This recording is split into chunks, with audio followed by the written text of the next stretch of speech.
Subalit sa kabila nito, nagsalita po ang ating mahal na Secretary John Vic na ang nagplano po rito, o yung pagkaintindi namin, ang nagplano ay kayo. Who planned this? I did not state in any way who planned it. The meeting was of executive privilege. It is a conversation between the president and the ones I mentioned.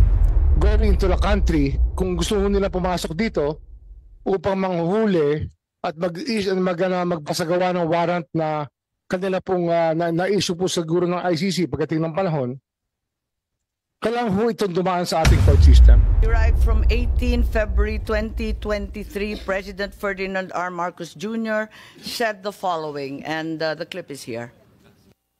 Papayagan ko sila dito, pero magturista lang sila. I'm sorry, this seems to be an earlier statement, 2022. Unawa ko sa ICC, the ICC is there pagka walang judiciary na nag-ooperate sa isang bansa. Let me say this for the 100th time. I do not recognize the jurisdiction of ICC in the Philippines. Dadagan, Balita News Update. Maaga din sila nagsimula, ano ha? Yes. Kaya, well, ang binabanggit natin, baka hindi pa nila alam, yung hearing po na binabanggit namin ay dun po sa committee ni Senadora Amy Marcos. Yes. At dito ay dahilan ng kanilang pagdinig ay yung naging pag-aresto sa dating Pangulong Rodrigo Duterte noong Lunes ng taon, no? Oh, Lunes, tama. March 11. Yes. Ngayon po ay naging paksa ito ng pag-uusap, magkabilang panig, may pro, may anti, etc. etc. At ngayon po ay umabot na po ito ng Senado at mabilis ay nagkaroon po ng pagdinig kanina. Ayan. At doon ako naman ay natutuwa, Jen, dahil sa naibigay yung magkabilang panig. Ayaw naman. Ng sabay. Kasi kung minsan, kapag hindi mo nakita ng sabay, parang maniniwala ako dun sa isa. Totoo. Tapos pag hindi naman niya nasagot ng kabilang panig, akalain mo, totoo na yun. Yan, diba? Lalo na kung sa social media lang ay yun lang ang pagbabatayan mo, isang side lang. Yan. Tsaka yung perspektibo ng gumawa ng content. Di siyempre, yung kanya, no ha? Pati yung editing, di ba? Yan, pero at least kanina, narinig natin. Kasi dito tinatanong, sumasagot yung kabilang panig, sa panig ng gobyerno. At kanina pala, kahit maikling pagkakataon lang ay nakibahagi sa pagdinig. Si BP Inday Sara. Yes. Sa pamamagitan ng Zoom. Ayan, habang nasa dahig siya. Dahig po siya. Ayan. Ang isa po sa lumutang sa hearing kanina ay nanindigan. Dalawang bagay. Nanindigan po ang pamahalaang ito, ang administrasyon, na una, wala ng jurisdiction ng ICC. Okay. Sa Pilipinas? Hindi nila binali yun. At hindi tayo nakipag-cooperate sa ICC. Ayun. Malinaw din ang sa pahayag ni Secretary Boying Rimulya ng DOJ at Secretary John Vic Rimulya ng DILG. Hanggang ngayon, hindi sila nakikipag-usap. Yes. Hindi ni anumang komunikasyon sa ICC, Nelson.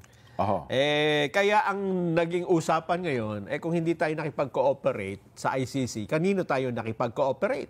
Sa Interpol. Ayun. Sa So, isa pa rin ang linyahan. Yes. So, walang pagbabago. Kasi yung Interpol naman anya, inutusan naman kasi ng ICC. Kung tayo, ICC, at saka ng Pilipinas, wala yun. Hindi pa pwede. Pero kung ICC going to Interpol, Interpol going to ating government, technically, pwede anya yun. Kasi nakipagtulungan tayo sa Interpol. Kaya lang, eto malaking kaya lang. Bagamat yun ang dapat ay masunod na kwento, di ba? Walang dapat na interaction o cooperation sa ICC. Dapat Interpol tayo. Lumilitaw na wala naman palang red notice na ipinalalabas pa ang Interpol. Tama. Nabanggit nga kahapon ni Kuya Ben Antipol. At hanggang ngayon, sa website ng ICC at kung saan man, sa 125 bansa, ay wala palang tinatanggap na red notice mula sa Interpol. Ang inilabas pa lamang ay yung... Anong tawag nila doon? Ang naglabas pa yung ICC, parang ipinapaalam sa Interpol, Jen. So ito i-confirm pa dapat. Yun na nga. May tawag siya doon. Nakalimutan ko lang. Nakalimutan. Mamaya lilitaw yan. Mamaya lilitaw. Habang ito naman ay introduction pa lang. Yan, Di ba? At kahit na alam natin yung termino ay hindi rin natin masyadong maintindihan. Pagka nagkakaedad, talaga. Ang nangyayari pala, Jen, so lumilitaw na, ang sabi pala ng Interpol dito, base kanina, ito'y doon sa takbo ng pagdinig. Yes, oo. Nagtaka pa nga daw ang Interpol, bakit napakabilis umaksyon ng Pilipinas? Wala pa naman silang nilalabas na red notice. At ang nangyayari, parang hindi nakakasali ang Interpol eh. Di ba? Tinrato daw kasi nung nakatanggap. May yung red notice, saka yung parang notification na tatawag doon.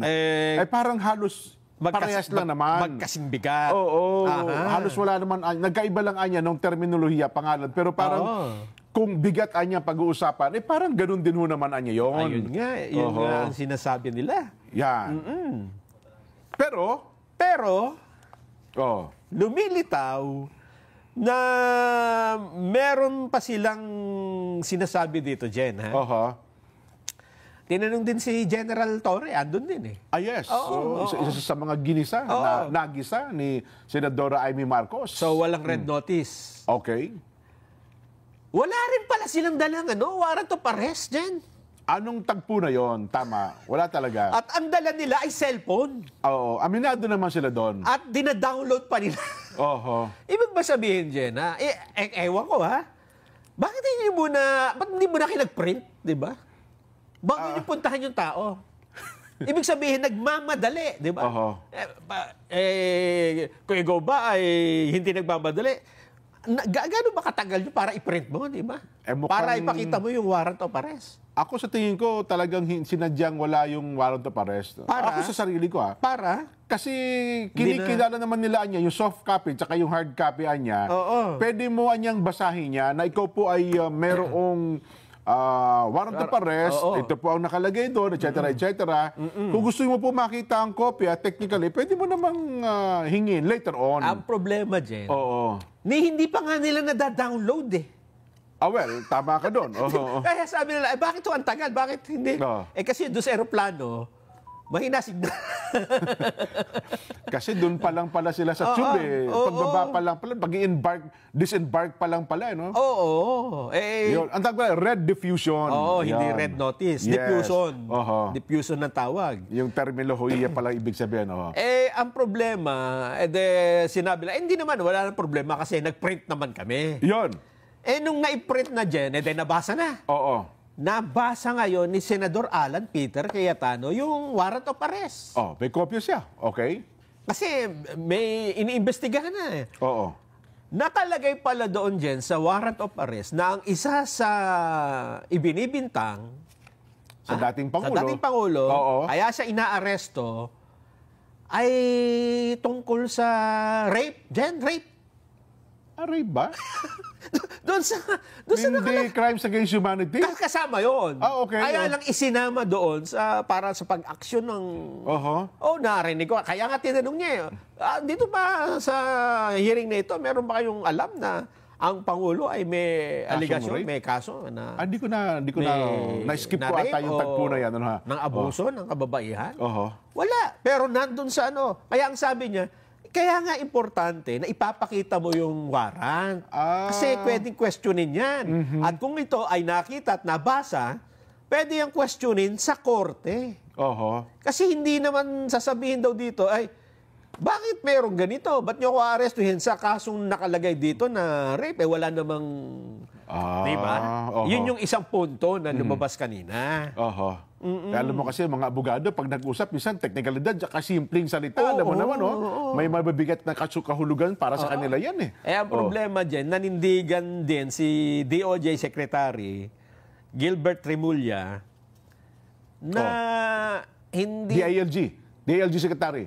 DOJ kasi Boying. Si DOJ, si Boying. Boying Remulla. Magkapatid eh. Magkapatid pala, no? Boying, na hindi na kailangang dumaan sa korte. Okay. Kasi nandun na nga, sila na daw yung yung sila na yung competent judicial authority. Pero ngayon bago na Bago na ang dahil ang kanilang katwiran, Ikinakatwiran Medyo nila. inilihis nila sa punto na yun eh. Kasi Oo. mukhang Ay, hindi. Lubog sila doon. blunder yun eh. Oh. Ikinakatwiran nila yung batas, yung tungkol sa yung batas na ginamit nila na po pwede daw ang individual kapag ito ang kaso, hindi nadadaan sa korte, pwede mo ipatapon sa international court kung saan man. Okay. Kapag hinihingi, pagka may asunto doon. Ayun naman yung matinding naging pagtatalo kanina. Kasi hindi daw po pwedeng mangibabaw. Sabi ng isang abogado doon, si Attorney Alexis Medina, na naging resource person nila. Ano pala yan? Legal expert. At sabi niyo, sumusulat ng mga ano. sabihin na natin, may batas na ganyan, na yan na nakalagay. Pero yan ay hindi pwedeng mangibabaw sa konstitusyon. Yes. Na binibigyan ng karapatan ng isang akusado na siya ay pumunta muna sa korte bago siya ikulong o bago siya dakpin. Yun kasi ang due process. Oo, due process. Yes. At kaya sabi niya, ang applicable niya yan doon sa mga kusang sumuko, ayaw nang mag-avail ng kanyang karapatan. At pangalawa, kung foreigner ang kinakasuhan, talaga namang sa ibang bansa ang paglilitis. Pero dito sa kaso ni dating Pangulong Duterte, unang-una, Pilipino yan. Tama. Number two, gusto niya na i-avail yung right na yon. Oo, bilang mamamayan ng bansa. Sabi Tama. nga niya, dito ako dapat litisin sa Pilipinas. At pangatlo, may nag-file nga ng petition sa Supreme Court, di ba? Yes. Ay, ang sabi, ba't hindi nyo ibinigay yung karapatan na yon? Hindi ba? Ayan ho ang lumitaw kanina, pero lumilitaw na matindi ho yung paninindigan ng DOJ na tama ang kanilang ginawa. Alam mo, ramdam natin habang nanonood. Aywan ko lang, parang ang hirap kasing ipaliwanag ni Secretary Boying, yung kanilang posisyon, at maging si Secretary John Vic Remulla, doon sa punto, si John Vic naman, doon sa puntong sila'y nagplano yung grupo. Yung group effort. Yung group effort na doon sa isang panayam, may sinabi niyang kasama sa nagplano, di ba? Ay ito nga sina Secretary Anyo, Secretary Gibo, siya, yung 4 na cabinet secretary. Doon ang kanyang palusot, hindi po. Ang pinag-usapan anya namin, kasi may nakarating na impormasyon sa kanila, chismis lang anyo yun eh. Marites. Gusto mo mapakinggan? Sige, meron ba tayo doon? Kasi yung ibang mga, hindi naman nakapanood, di ba? Ang binabanggit ni Jen ay nung tinatanong na si Secretary John Vic Remulla, ni Senador Amy, na sa isang panayam, sinabi mo na kayo ang nagplano? Kayo nagplano. Yan. Anong sagot ni yung Secretary John Vic? Sige nga, tingnan natin. Subalit sa kabila nito, nagsalita po ang ating mahal na Secretary John Vic na ang nagplano po rito, o yung pagkaintindi namin, ang nagplano ay kayo. I would like Secretary to answer that. Anyo, Secretary Gibo Chodoro, at ang pinangalan, ang Chief PNP, General Marbil. Parang 4 yung pinangalanan sa isang interview ng ating secretary ng DILG. Can I answer that, ma'am? Yes, please. You're recognized. The question was, who planned this? I did not state in any way who planned it. The meeting was of executive privilege. It is a conversation between the president and the ones I mentioned. There was... So what exactly did you say? Ano sinabi po ninyo? They Ang asked me- pagkaintindi namin, itong 4 na pinangalanan, ang siyang nagplano. Kasi Ma'am, we're already invoking namin. executive privilege in this matter. Yes. We're invoking executive privilege in this Yes, matter. that's fine, but it's Yes. in the interview. And it's Yes, ma'am. public. It goes as far as the interview, ma'am. Yes, ma'am. Yes, I'd like to understand. I think your brother was trying I to did not explain state in any what way. he said in the interview, and I'm They happy to asked hear me it. if I planned it. I said it was not me. There were other people in the room, but we did not discuss any plans of any arrest. Ba't nawala? Ayun, hanggang doon lang daw pala. Ayun. Hindi kasi maganda yung dapat Yung kasunod yung dun mismong interview. Oho. Kasi maganda yung ginawa nila sa Senado dyan eh. Yung parang ginagawa natin dito. Yes. Eto yung sinabi mo, pakinggan nga natin. Yan. Tapos itatanong, bakit mo sinabi? Yun. Kasi ipinakrinig eh. Na, kasi dito, umiiwas na siya dyan na hindi daw nila Sa tagpo pinlano. na ito. Samantalang dun sa interview ay malinaw Oho. na inisa-isa niya. Ay, hindi lang po ako. Oho. Kami. Eto, ha? Oho. Parang pinagmamalaki Siya yan pa eh. nagbanggit ng pangalan. Eh, Oo. Oho. Yun nga. Pero ang pinanghugutan daw nila noon, bagay kasi na-discuss naman sa interview, no? Yung executive privilege na ini-invoke ng Secretary Boying Rimulya kasi sensitive daw yun. Ano, ha? Well, ito naman, na public na po.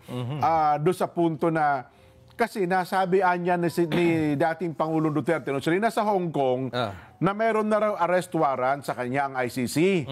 Yun daw ang pinaghugutan. Nung binanggit niya yun, at narinig pala nila, parang ang dating, haligan kayo. Parang ang tagpo, ganito lang, ano? Oh, nasabi sa Hong Kong, meron daw ganito ha. Halika kayo, mag-usap-usap na tayo. Totoo nga bang may ganon?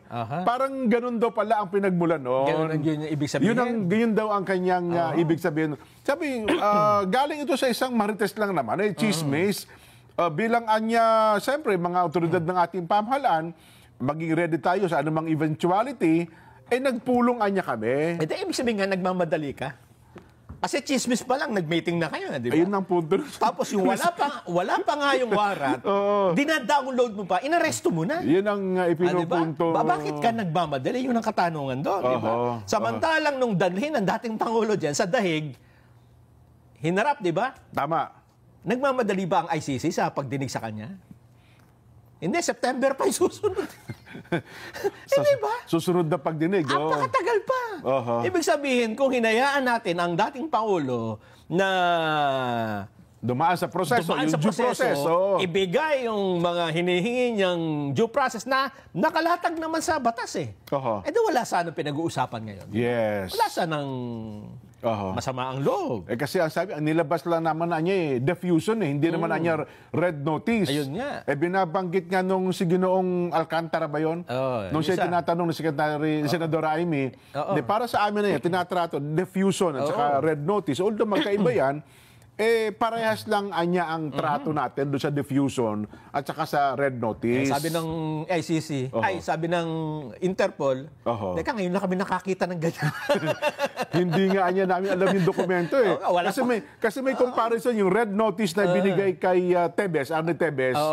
Pinakita ng Senadora Amy. Yes. Tapos yung diffusion naman anya, magkaiba eh. At saka tinan mo, yung kay Tebes, red notice na, ang tagal ni Tebes doon, hindi pa naman naibabalik di ba? Hanggang ngayon na niya, dumadaan pa rin sa proseso. Sapagkat ang Timor-Leste, hindi naman nila basta-basta pinapaalis sa kanilang bansa si Arne Tebes. Bakit tayo madaling-madali naman tayo? Ayun nga. Pero ipinakita din kay Nina Jen, ano ba dapat talaga ang nasunod na proseso? Okay, sige. Kung aarestuhin ang isang individual na ipinabadadakip ng ICC o yung may kaso sa ICC. Alam mo kung sino nagpaliwanag? Sino? Si Secretary Boying Rimulya rin. Ayun! Sa kanyang naunang pahayag noong August 28, 2024 na ipinalabas din po kanina. Ano ba yung sabi niya? Ganito ho. Panoorin nga Paano natin. bang prosesong dapat sundin? Sige nga po. Although you will not cooperate with them, you will not hinder them from conducting their investigation. Or please clarify if I said that right, or you can in your own words, sir. Yes, ma'am. We are no longer members of the ICC, but right now, because of the technology that's available to all of us, it was so easy for them to go on Zoom, to go on a video call with all of these witnesses or probable witnesses who are here in the country, and we cannot stop them from doing that. Freedom of communication, I think, is paramount when it comes to this. But when it comes to them going into the country, kung gusto nila pumasok dito upang manghuhuli at magpasagawa ng warrant na kanila pong na-issue po siguro ng ICC pagdating ng panahon, kailangan ho itong dumaan sa ating court system. Ito po ay kinakailangan ng isang action to enforce a warrant action to enforce a judgment, kailangan po dumaan yan sa ating court system. Kaya hindi ho namin pakikialaman kasi yan po trabaho na ng Interpol kung talagang gusto nilang habulin yung tao na nasasaktal. Yung sabihin natin, nag-issue po na warrant of arrest ng ICC, gusto ho enforce ng Interpol dito, pero para ho ito ay matuloy at hindi ho magkaroon ng kasuhan, kinakailangan pumunta muna sila sa korte natin. Yun. Ayun naman. Malinaw, August 2024 yun. Oo, 28. August 28, 2024. Okay. Pinalabas yan, Jen. Ang tanong sa kanya ni Senador Amy Marcos, ayan, linaw eh. Dapat dyan pala yung sinunod. Bakit hindi nyo sinunod yan? Okay. Sabi mo, wala na tayong jurisdiction ng ICC. Oo. Ano nangyari? Bakit nga ba? Nako, yung paliwanag niya ngayon ay bago, Jen, ha? Ang ICC daw, walang jurisdiction sa Pilipinas. Okay. Pero merong jurisdiction sa bawat individual. Ayun, sa isang personalidad. Sabi ko, nagtataka, paano kaya nangyari yun? Ibig bang sabihin, pagka ang buong Pilipinas, ipapa-aresto mo, pwede. May jurisdiction. Pagka individual, hindi mo pwede paano yung buong Pilipinas? Hindi. Hindi pwede. Hindi pa pwede kasi wala So, dapat isa-isa lang. Dapat, gaya sa Pangulong Duterte, personal yun, anya. Individual. Pero may jurisdiction. Pwede daw po. Doon ako nagtaka. Kailan man mangyayari na buong Pilipinas o isang buong bansa ipapa-aresto? Kaya ang tanong kanina ni Senador... Lahat ng mamamayan niya ipa-aresto. Ang tanong ni Senador Amy Marcos kanina, anong pagkakaiba nung nakapirma ka sa agreement na meron kang, yung miyembro ka. Sa hindi ka miyembro, pareho lang pala. Di ba? Pakinggan nga natin, baka sinasabi nyo na paliwanag lang natin yan. Tama. Ito ang paliwanag kanina ni Secretary Boying.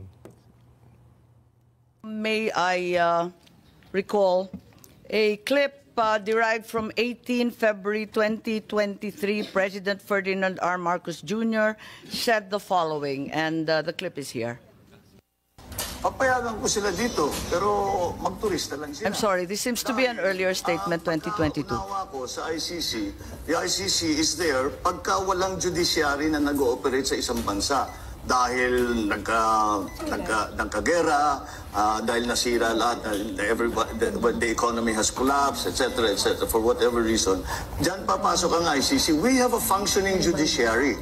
And that's why I do not see the need for a foreigner to come and do the job for us, to do the job for our judicial system. Our judicial system is perfectly capable of doing that. And it also raises a great many questions about jurisdiction and sovereignty. What is their jurisdiction to come here into the Philippines and conduct an investigation?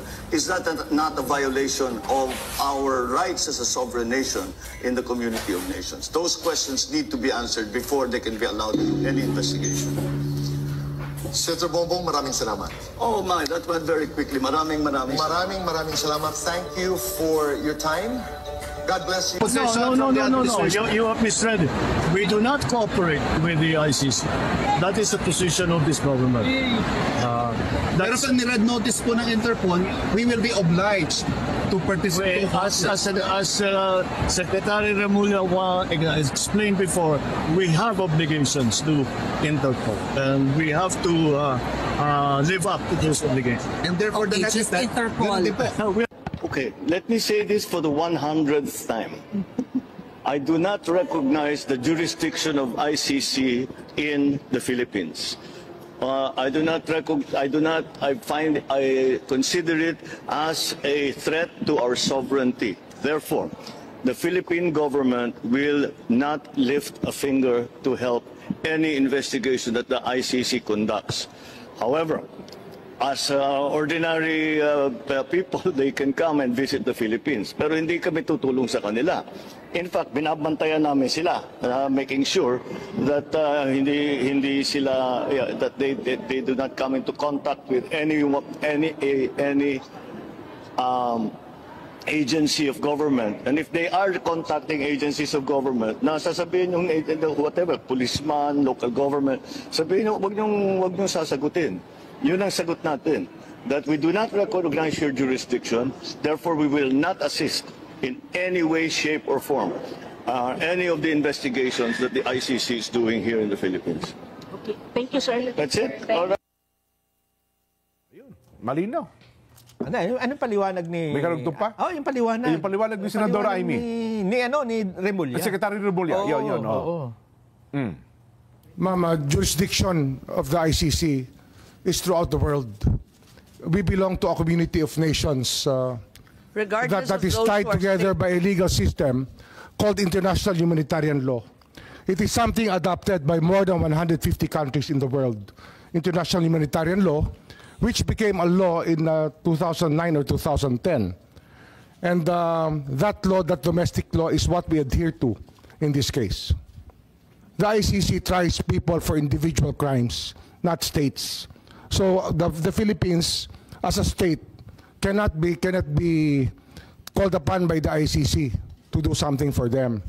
But when the ICC is running after individuals who are Filipino citizens, then that obligation becomes another kind of obligation. I'm perplexed. The DFA made it very clear that as we withdrew, we are no longer a state party to the treaty. And now you're saying that we can nevertheless fall under the ICC, under the generic rubric of international humanitarian law. So it doesn't matter whether you sign or do not sign, whether Yes, ma'am. you ratify It doesn't or matter, ma'am. ratify. It doesn't makes matter. no difference. That doesn't make any difference anymore. Are you certain? I'm certain. Okay.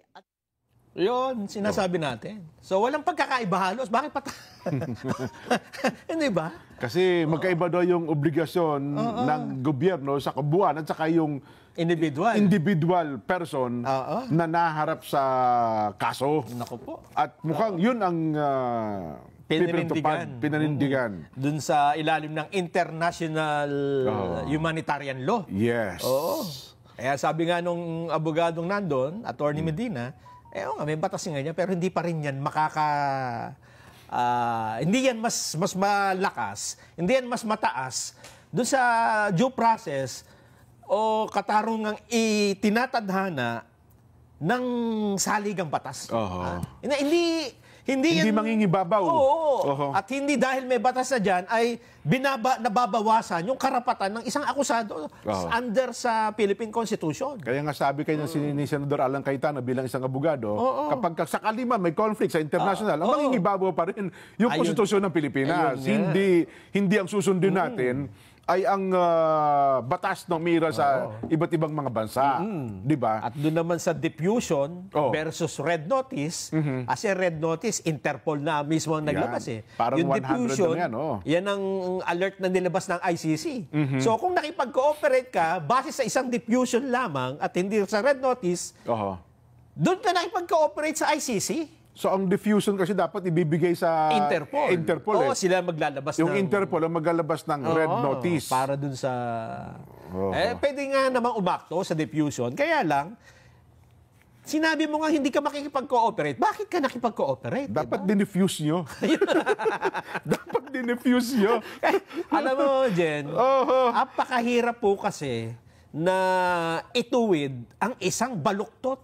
Ang isang pagkakamali. No, Tayo kasi naniniwala kapag kamali, kailanman hindi magiging tama. At yung isang tama, kailanman ay hindi magiging mali. Oo, kasi kapag ang baluktot na ay pilit mong minatwid, naalala ko dyan, itong salamin ko, na baluktot to. Yung pinaka-frame. Pinagawa ko pilit ituwid Nabali. Ay, totoo. Mababakli yan. Mababali po kayo dyan kapag pinangatwiranan nyo ang isang baluktot. Well, mukhang yun ang napagkasunduan nilang sagot dito sa pangyayaring ito. Hindi ko lang alam kung ito'y magiging katanggap-tanggap sa ating mga kababayan. Tayo, hindi naman tayo abogado, pero nag-oobserba tayo sa mga pangkariwang mamamayan. Ito ba'y magiging katanggap-tanggap sa ating mga kababayan, di ba? Itong takbong ito ng pagdinig na maging sabi ko nga, si dalawang Remulla itong hirap na hirap magpaliwanag at siguro kung sila'y nasa kalagayan ngayon, ang wish siguro nila sana naintindihan kami ng taong bayan. Di ba? Yes. Kapag tinatanong, sana ay naliwanagan ng taong bayan sa naging paliwanag namin. RA 9851. Ito, 9851. Ito po yung tungkol sa international humanitarian law, kung di ako nagkakamali. Ano bang isinasaad dyan? Ang sabi po dyan, kapag ang isang akusado o isang Pilipino o kaya ay akusado regardless of citizenship at nandito sa Pilipinas at siya ay nakagawa ng mga paglabag sa ilalim ng batas na ito, kagaya ng yan nga, yung maramihang pagpatay at kung ano-ano pa, yung laban sa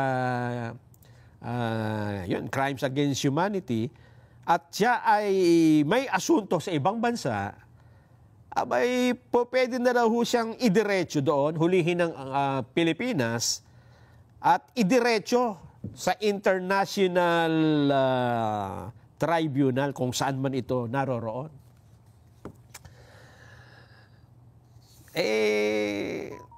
Ito muna ha. Pakinggan muna natin ang magkabilang panig tungkol sa isyong ito. Unahin natin si Senador Amy Marcos. Kasi para kay Senador Amy Marcos, ginamit yung RA 9851 na yan, pero in effect ay parang kinidnap nyo ang dating Pangulo at dinala mo sa ibang bansa nang hindi dumaan sa due process.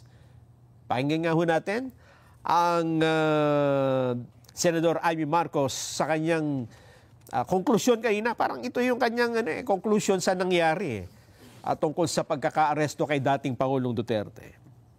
Panoorin po natin siya. Ito po ang napanood ng buong bansa at ang tanging tanong, bakit natin isinuko ang isang kapwang Pilipino? Kung ang iyong kapatid ay inuusig, ipapasa mo ba sa kamay ng iba? Kung ang iyong ama o di kaya ang iyong lolo pa, matanda na at may sakit, kinakaladkad palabas ng inyong tahanan, manunood ka ba na parang wala lang? If they can march into our house and take one of our own, what stops them from doing it again and again? To you, to me, to any of us. What protection can we guarantee our OFWs eking out a living overseas? This is bigger than Duterte. This is about our dignity as Filipinos. Ayan. Yan po ang pananaw ng Senador Amy Marcos. Sinagot po naman kaagad dyan ang Malacanang, ha? Sa pamamagitan po ni Attorney Claire Castro, ang Palace Press Officer. Anong sabi niya dun sa sinapahayag ni Senador Amy Marcos na bakit natin isinuko si dating Pangulong Duterte sa mga dayuhan? Ito po ang kanyang sagot. Panood po natin yung umpisa, including po yung video na may mga sound effects pa na para talagang maladrama ang dating. At nais lang po na sana yung gumawa po sana ng video ay hindi po na-cut or na-splice. Napakita rin po sana kung paano naharas ang kapulisan habang isinasagawa po ang pag-aaresto o yung pagsiserve ng warrant of arrest kay dating Pangulong Duterte. Sa ating palagay, naging hindi kompleto yung paglalahad, lalong-lalo na sa video. Okay, sabi niya, bakit natin isinuko ang Pilipino ba o dating Pangulo? Ang dating sa isang dayuhan. Ito naman po ay nasa batas. RA 9851. Hindi po natin nilalabag ang anumang batas. Kung mayroon pong dapat na managot, katulad ng sinabi natin, hindi po ba dapat lamang na panagutin? Ang ginamit po na batas, ang RA 9851, nandun po na sinasabi na maaari nating isuko. O ulitin po natin to Doon sa Section 17, sinasabi po na to extradite or to surrender to the international court, if any, or to the state in relation with applicable extradition treaties, something like that. Ayon, ang ginagamit pong batayan, Republic Act 9851. Yes, at nakalagay naman dun sa Section 7, yung sa jurisdiction, nandun nga naman yun na pwede mong isuko ang isang lumalabag dun sa batas na ito. Pero ang tanong, mangingibabaw ba yan sa karapatang ibinibigay ng konstitusyon sa mga inaakusahan at sa mga ikinukulong? O yung, siyempre, ikukulong mo dahil lilitisin, hindi ba? I-deprive mo yung liberty mo? Ayan naman ang tinutulan ng constitutional law expert na nandun din sa pagdinig kanina, si Attorney Alexis Medina. Ang sabi niya, whatever right that is granted by the Constitution cannot be diminished or lessened or stripped away by any statute. So, if the Constitution guarantees that if a person is to be expelled from the Philippine territory by whatever means, a lawful order of the court is required. Hindi ka rin makakatakas sa korte. Eh, totoo naman, kailan naman kaya naging mas makapangyarihan ang isang Republic Act sa konstitusyon? Hindi ho ba? Eh, siguro kahit yung hindi nakapasa sa bar, alam ito eh. Hindi ho ba? O kaya kahit nga hindi nag-aaral pa lang, kahit nga kaming hindi abogado, hindi kami nag-aaral, alam namin na walang tataas pang batas kung ang pag-uusapan ay pagpapatupad nito sa isang bansa doon sa saligang batas, Constitution. Hindi ho ba? Hindi pwedeng manaig yung ginawa nyo lang ngayon kaysa doon sa pinagbabasehan ng lahat ng batas. Hindi nga pwedeng mag-conflict, hindi ho ba? Kapag ang ginawa mong batas, conflict sa Constitution, unconstitutional yung batas mo. Eh, bakit mananaig ang RA 9851 doon sa karapatan ng isang akusado na ginagarantiyahan ng konstitusyon? Ayan ho ang malaking katanungan dyan. Hindi ba nila alam ito? Eh, pakinggan nga natin, aayos na ba si Attorney Alexis Medina? Para, wala. Ayun ho ang sinabi niya, word for word. Whatever right that is granted by the Constitution cannot be diminished. Hindi ba pwedeng bawasan or lessened or stripped away by any statute?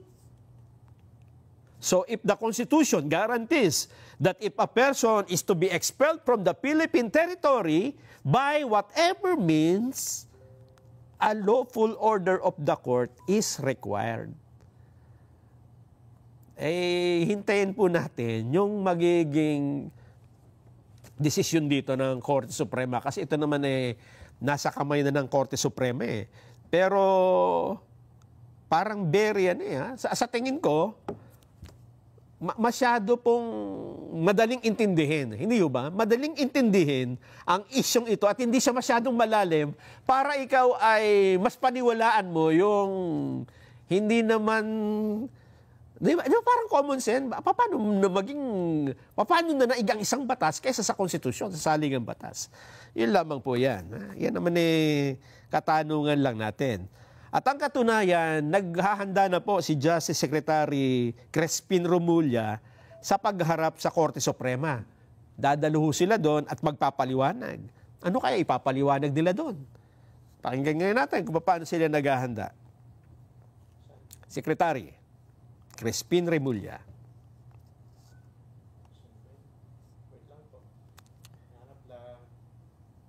Kasi haharap po sila ha? Ayan. We will prepare for a possible round of legal arguments if need be, because the way that I've said it already, it's a done deal. Man is already under the jurisdiction of the ICC. It is extraterritorial. It's in another country. So it's beyond the scope of our legal system already. We have already turned over the person arrested to the ICC for proper trial in this position. Ayun. Haharap po sila sa Korte Suprema kung paano nila ito, maganda siguro talaga dito, oral argument. Para talagang makita natin yung kasi kung sulat-sulat lang, kadalasan kasi ang mga kaso sa Supreme Court, palitan lang ng argumento sa mga isinasabit na mga pleadings at kung ano pang mga komento. Pero pagka may oral argument, direct na nakapagtatanong ang mga mahistrado. at ito'y napapakinggan ng mga reporter. At doon mas lalawak ang kaalaman natin, kahit hindi kayo abogado, lalawak ang kaalaman nyo sa mga umiiral na batas dito sa ating bansa, na sa palagay ko bilang tayo mga Pilipino, dapat alam po natin ito. Dahil kung hindi, baka mangyari sa atin, bigla na lang tayong papanagutin sa isang kasalanan na hindi naman pala dapat, di ba? Bigla na lang tayong huhulihin, ikukulong, sabi nga nung isang polis, pwede ka namang arastuhin kahit walang warrant. O pag sinabi ng polis, nandun sa presinto yung warrant, sumama ka sa akin, ipapakita ko sa'yo, pwede ka daw arestuhin, dakpen. Kailangan mo daw sumama. Ewan ko kung saan, saan niya nakuha yun. Hindi mo ba? Kasi kung gano'n na mangyayari at hindi na natin susundin ang mga umiiral na panuntunan, para ho tayong walang batas, hindi ba? Naku, meron ho tayong breaking news. At ito ay malaking balita ito dahil ito ang pinag-uusapan natin dito sa bansa, yung pagkooperasyon, di ba, ng Interpol sa mga hinuhuling mga may kaso. Kasi ang sabi nila, kaya tayo nakipag-cooperate sa Interpol, para madali nating mahuli yung mga nasa ibang bansa na tumatakas. Hindi ho ba? Sana kung ganun din sila kasidhi ng paghuli at kahit hindi na idaan sa korte ay dinadalan sana nila sa Pilipinas. Ayan ho yung bagong balita. Ito po, kalalabas lang. Yun pong ating extradition request sa bansang Timor-Leste ay ibinasura ng Court of Appeals ng naturang bansa. Oo, ito'y para kay dating Negros Oriental Representative Arnulfo Teves. Ang tagal na nating hinihintay na maiuwi ito para dito litisin. Nung una, June 2024, na dapat i-extradite na. Umapila. Dininay yung apila. Umapila uli. Dininay na naman nung December. Pero itong huling apila niya, pinagbigyan, mga kababayan. Sabi ng DOJ, complete 180-degree turn, nakapulot na kayo ng 180 degrees. Hindi na 360 degrees. Ay ang bumaligtad ang Timor-Leste. Ganyan ho kasi dapat di ba? Masasabi ba natin sa Timor-Leste na, wala kayong kakwenta-kwentang hukuman dyan. Ayaw nyo kaming dito naman lilitisin yan, hindi naman dyan. Ayaw nyong dalhin dito.